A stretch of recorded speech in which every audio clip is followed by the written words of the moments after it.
Bonsoir à toutes et à tous et merci d'être avec nous pour cette édition. Voici le menu. Intelligence artificielle face aux menaces sécuritaires qu'elle approche. C'est le thème de l'atelier de formation organisé par la CFU, cellule des femmes de l'Union des professionnels des médias du Bénin UPNB, avec l'appui de l'OIM, Organisation internationale pour les migrations, les 20 et 21 novembre 2025. Près d'une centaine de femmes des médias et communautaires ont pris part à cet atelier. Les fins de savon dans de nombreuses salles de bain se transforment en de petits morceaux glissants, souvent trop faits pour être utilisés. Ils finissent parfois à la poubelle ou abandonnés sur le bord d'un lavabo. Pourtant, ces fragments que l'on appelle les chutes de savon représentent une ressource insoupçonnée. Vous suivrez dans cette édition un reportage réalisé par Némi Dera.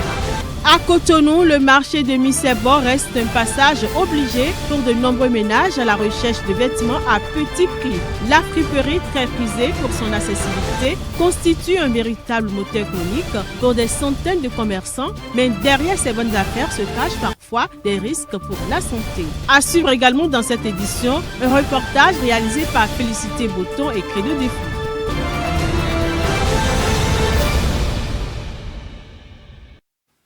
Mesdames et messieurs, bienvenue à vous dans cette édition. Des femmes des médias communautaires ont bénéficié du jeudi 20 au vendredi 21 novembre 2025 d'un atelier de formation sur le thème « Intelligence artificielle face aux menaces sécuritaires qu'elle approche », organisé par la CFU, cellule des femmes de l'Union des professionnels des médias du Bénin UPMB, avec l'appui de l'OIM, entendez, Organisation internationale pour les migrations. L'atelier a duré 2 jours. Les journalistes, femmes et actrices communautaires ont été outillés sur l'usage responsable de l'intelligence artificielle, notamment face aux risques de désinformation, de manipulation des contenus et aux nouvelles formes de cybermenaces à travers plusieurs communications. La cérémonie de lancement officielle a connu la présence du représentant du maire, Romulus Akpedjekou, du représentant de la ministre du numérique et de la digitalisation, Yarou Ahmed Saka Yerima, et de la chef de bureau par intérim de l'OIM, Mam Diara Khan. À noter que l'atelier s'inscrit dans le cadre des activités marquant la fin de la 5e mandature de la CFU.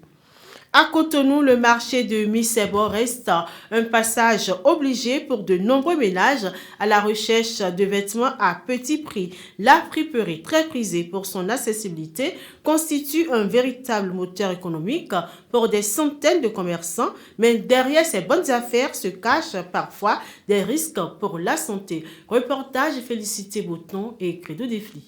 Au marché de Missebo, la friperie attire chaque jour des centaines de clients. Ici, les vêtements de seconde main, communément appelés achuta, sont accessibles à toutes les bourses. Les friperies sont d'une grande utilité pour moi. Je m'en sers pour divers usages domestiques et esthétiques. Face à l'incapacité de s'offrir les pagnes tout le temps, plusieurs recourent aux friperies, car elles nous aident à nous vêtir à moindre coût. Il suffit juste de bien les laver et sécher et le tour est joué. Les friperies aussi est plus moins cher puisque les habits neufs. C'est rapide aussi à vendre parce que beaucoup achètent des friperies plus que de neufs. Ça aide les gens qui n'ont pas de moyens pour pouvoir trouver quelque chose à habiller avec. Derrière cet engouement, grossistes et détaillants sont plus ou moins conscients des risques sanitaires liés à la manipulation des friperies, souvent stockées dans de mauvaises conditions. Des précautions, certains en prennent, mais pour d'autres, pas besoin. Juste on prend les balles, on déballe les balles, c'est fini, on commence à vendre. Donc c'est aux gens qui achètent qui vont aller laver ça. Moi, je ne me protège aucunement lorsque je viens acheter les friperies. En effet, elles ne me rendent pas du tout malade. On porte des cache-nez, mais maintenant, comme il n'y a plus de maladies, on ne prend plus de précautions. Comme nous sommes en Afrique, il y a le soleil qui tue plusieurs maladies Si on cherche à connaître tout ça, je ne pense pas qu'on peut manger. Parce que la plupart des manger mais qu'on amène ici, on ne sait pas comment ça traite. Mais on essaie parfois de couvrir avec cache-nez pour nous protéger et aussi protéger ceux qui achètent chez nous. On fait d'abord distance de positionnement. Le rhume, c'est quelque chose de normal. Ouf, le friperie ou n'est pas friperie, tout le monde peut tomber malade de rhume. Mais ceux qui sont maintenant climatisés aussi, ils tombent de maladie. Ce n'est pas à cause de friperie. Poussière, microbes et maladies de peau sont des dangers qui ne sont pas méconnus des responsables du marché. Des visites de sensibilisation et de contrôle sont en effet organisées de temps en temps au profit des vendeurs de friperies. On a commencé à sensibiliser les gens maintenant, parce que quand on voulait une balle de friperie maintenant, et les gens, on a commandé à dire les gens de porter cache-nez et porter les gants et pour ne pas infecter de certaines choses, de certaines maladies. Et maintenant, eux tous, ils ont compris, effectivement, c'est une bonne chose. Parce qu'à la dernier moment, vous avez vu que si les gens ne portent pas cache-nez, ne portent pas gants, ils commencent à avoir du rhume et beaucoup de choses. Mais dès qu'on est rentré dans le marché, on les a dit à eux tous, ils ont commencé à faire certaines choses. Des clients même, quand on veut ouvrir des balles aussi, eux-mêmes, ils aiment trop apporter le cache-nez. Eux-mêmes, ils ont compris de ça. Et quand ils viennent, ils portent le cache-nez. On fait encore un parcours général chaque samedi. Entre nécessité économique et vigilance sanitaire, la friperie demeure incontournable. Un marché qui habille, fait vivre, mais qui invite aussi à la prudence.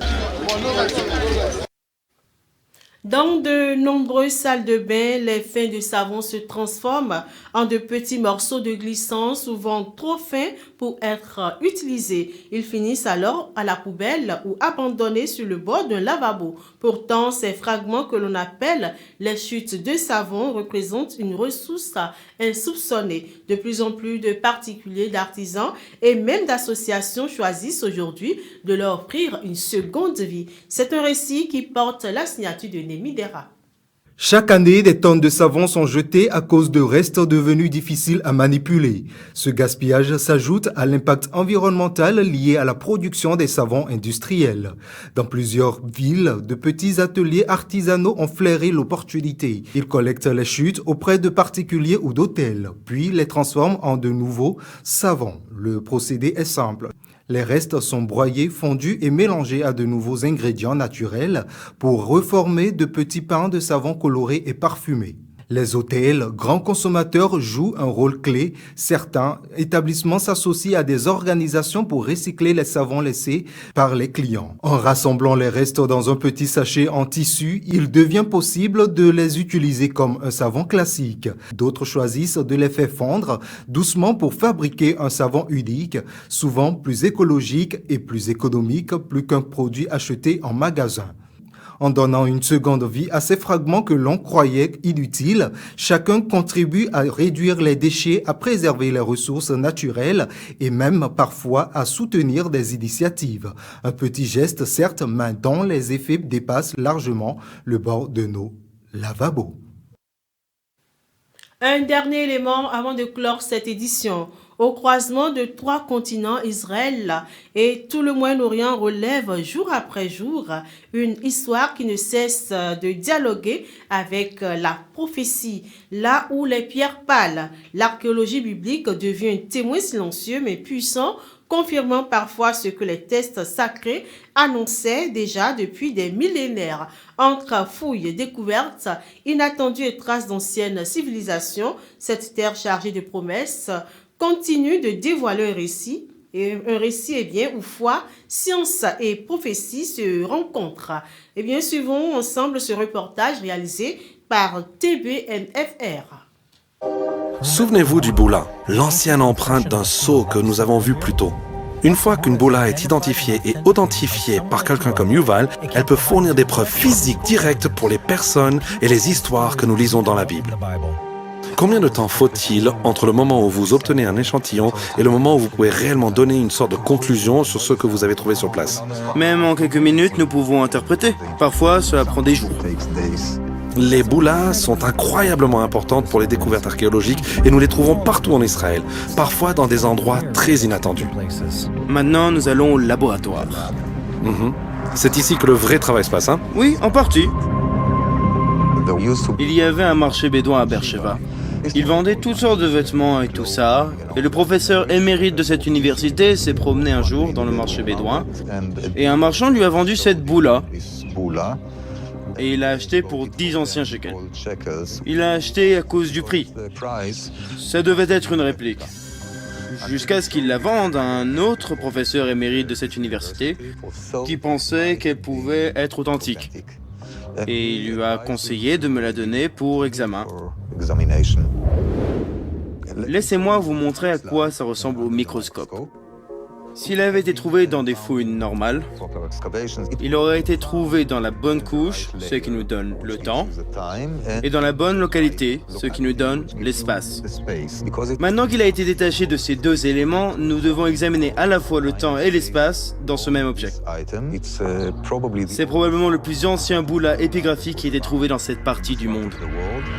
Vous pouvez identifier le type d'argile, la composition de l'argile sur laquelle le sceau a été signé, et cela peut nous dire que nous avons un sceau provenant de tel Megiddo, et nous avons le nom du roi, qui est le nom du roi du royaume d'Israël. Ça aide à nous remettre en place géographiquement le royaume d'Israël du Nord, l'époque, le nom du roi, le nom des gens dans cette administration. Oui. Je pense que ce qui est unique dans cette histoire, c'est qu'elle illustre comment parfois ces découvertes sont trouvées d'une manière très détournée. Donc, comme d'habitude en archéologie, parfois l'histoire de la découverte n'est pas moins intéressante que l'artefact lui-même. C'est ce qui rend notre profession si fascinante. Ce que vous faites est extrêmement important pour tous ceux qui lisent la Bible. La façon dont vous êtes capable d'ajouter une compréhension et une interprétation plus profonde peut complètement infirmer ou confirmer la théorie historique. Cela a une énorme signification. Je pense que c'est pour ça que c'est fascinant, parce que ça devient de plus en plus profond et fort au fur et à mesure que l'on avance.